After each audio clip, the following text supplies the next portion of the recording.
Hey, what's good? It's Cadillaktrackz. This is going to be quick tip 131. And today's quick tip is about parallel compression. It's something I've been thinking about a lot and I've been wanting to try and do on my drums.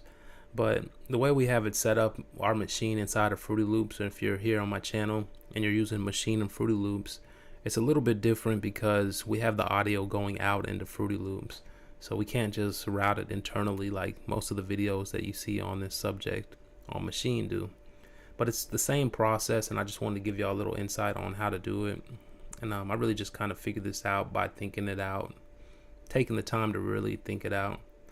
But it's pretty simple. When you parallel compress on Machine, what you'll do is you'll actually make yourself a new group, and on that new group you'll load in an effect an effect like a compressor. So what you can do is you can open up a new group, you can click on that first pad, you can load up a compressor.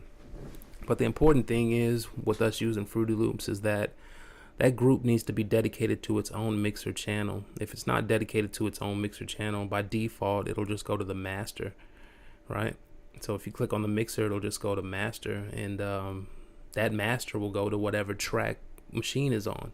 So it'll create the signal flow won't be correct. It'll be routing that signal back into Fruity Loops DAW, either here on the master or whatever track you have it set up on, and it'll be blending it in the wrong manner.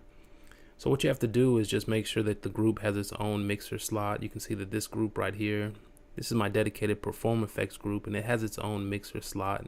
So since it has its own mixer slot, we can just load that effect here on Sound 1, Pad 1, and we can turn up the compressor all the way so that it's really compressing the signal. And what I'll do is I'll go back to my kick. On the kick, I can push the channel button on the hardware, or I can click right here. It's going to take us here to the screen where we can click on the output. And from there, we can go browse over to the auxiliary. And from there, it has the destination list. And it's basically, this signal is still going to go out like we have it routed into Fruity Loops, but it's going to send another signal or an auxiliary signal, a second signal, a copy of that signal to wherever. So we'll go ahead and select the destination. You can push the compressor that we have on the group that's dedicated to itself.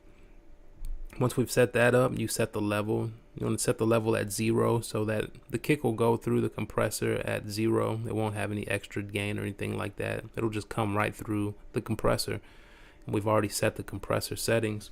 So now when I push the kick, on my drum kit, you can see the kick is coming and it's still going to the original channel just like we wanted.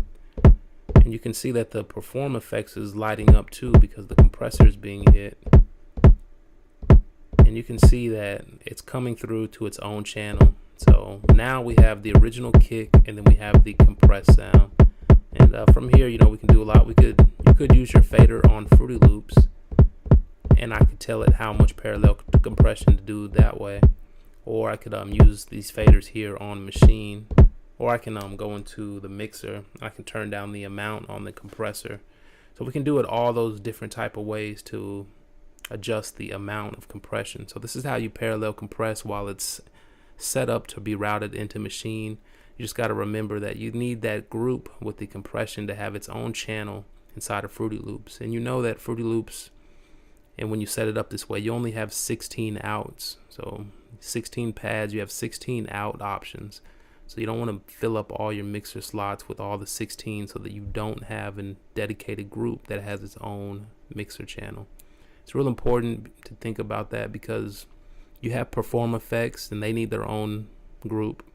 And then you have this parallel compression, which would need its own group. And if you wanted to add anything to your beat or something, you would need to add another group, and that group needs its own mixer slot. So on one hand, you want to fill up the pads, but you also want to keep a few slots open for those extra groups that you might need. And that'll allow you to do stuff like Perform Effects and this parallel compression trick right here. All right, man, until next time, man, I'm Cadillaktrackz. Make sure you check out the other quick tips on my channel. And also make sure you check out the custom MK3 template. But this is how you parallel compress. It's the same process. You just have to remember that this group needs to be dedicated to its own mixer slot so that we can affect the parallel compression independently and it's not blending in or coming on top of what we already got going on. All right, man. One.